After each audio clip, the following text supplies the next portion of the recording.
Hello there, I'm Bob Proctor. You've probably seen me on The Secret. That was a great movie, an absolutely phenomenal movie. And you know, it's popular all over the world. It's in multiple languages, changing lives everywhere. I have gone all over the world speaking on speaking engagements primarily because of The Secret.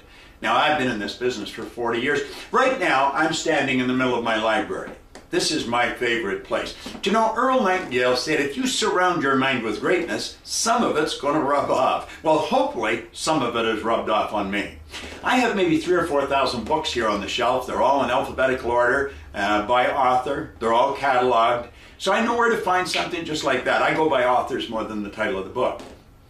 Do you know that when I started studying these books, I really didn't know very much about anything. I had 2 months high school.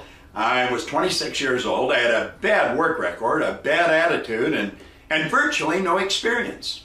And you know, in a relatively short period of time, my income went from $4,000 to $175,000 a year. Then it went over $1 million. Now people say, well, how'd you do that?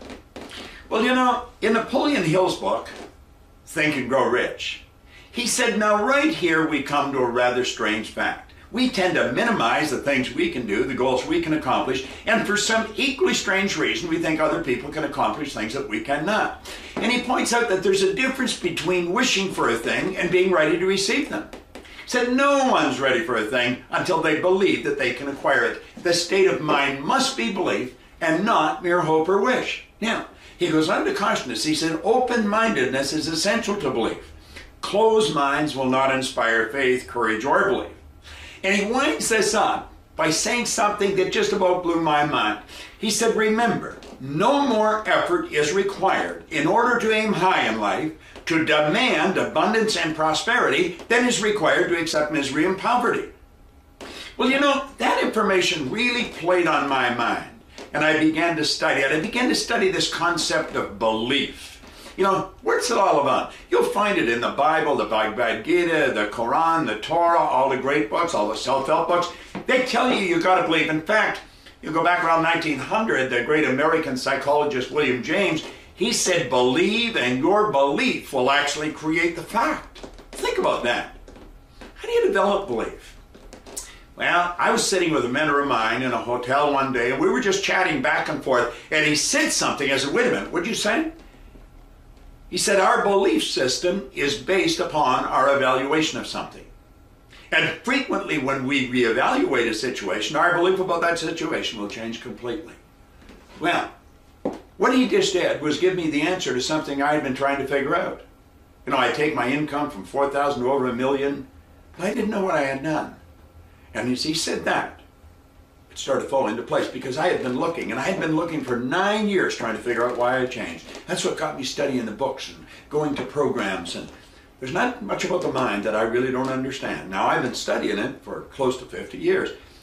And he said, our belief about something is based upon our evaluation. See, what I had been doing was reevaluating who I was. And do you know, when you reevaluate who you are not your report card. You are not your balance sheet. You're not the last evaluation that you got from somebody you work for. You're so much more than that. Think of this for a moment. Do you know that your brain is an electronic switching station? And you, the real you, has the ability to, like that, activate brain cells and change the vibration you're in. And as you change your vibration, you would change what you attract into your life. That's what The Secret's based on, the law of attraction. Do you understand how to work with the law of attraction? You're already working with it, but do you understand how to work with it? Do you see this mass of energy that you're living in, and that's what it is, it's a molecular structure, it vibrates. It vibrates so fast it appears to be still. See, the law of vibration states that everything in the universe vibrates, nothing rests. You know, if you watch The Secret, you heard me quote Dr. Wernher von Braun. He said that the natural laws of this universe are so precise that we don't have any difficulty building spaceships, we can send people to the moon, and we can actually time the landing with the precision of a fraction of a second. Now, I said, these laws must have been set by someone. Well, you know, this whole universe operates by law. Now, the more you understand the law, the more you understand how to bring your life into harmony with the law, the more you take control over yourself. Do you know that you can have anything you want? Anything?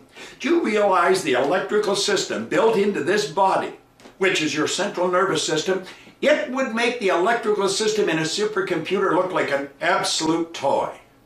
Do you think it would be worthwhile reevaluating who you are, what you can do? See, I failed miserably on my report cards. I got bad recommendations from my officers in the Navy. But then one day I woke up. And you know, I'm happy, I'm healthy, I'm wealthy, I have business all over the world, I've got great friends all over the world. Do you know why? I understood how to take charge of me. Do you know who you are? You know, I heard Bill Gove one time say, if I want to be free, I've got to be me.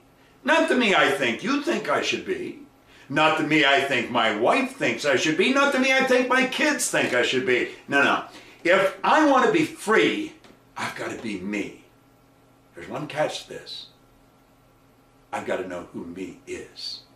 And you know, by studying yourself, you're going to open up something in your mind that's going to make every minute of every day of the rest of your life an exciting adventure. And it should be an exciting adventure. It should never be a bore.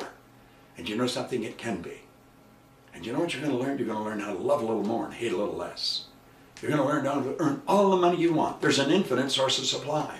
There's no shortage of money. And don't let the economy control you. You've got to control the economy. Don't listen to those guys on the news, reading the paper. Nah.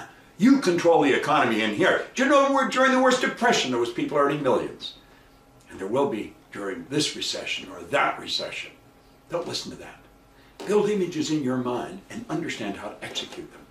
I've been teaching this now for 40 years. And I've never lost one bit of enthusiasm for it. It's such great information. Let me leave you with this idea. Who are you? Find out who you are. Just like that, take control of your life. This is Bob Proctor. Thank you. Abonnez-vous à notre chaîne en cliquant sur le bouton rouge ici, s'abonner, puis sur la petite cloche et choisissez toutes. Merci.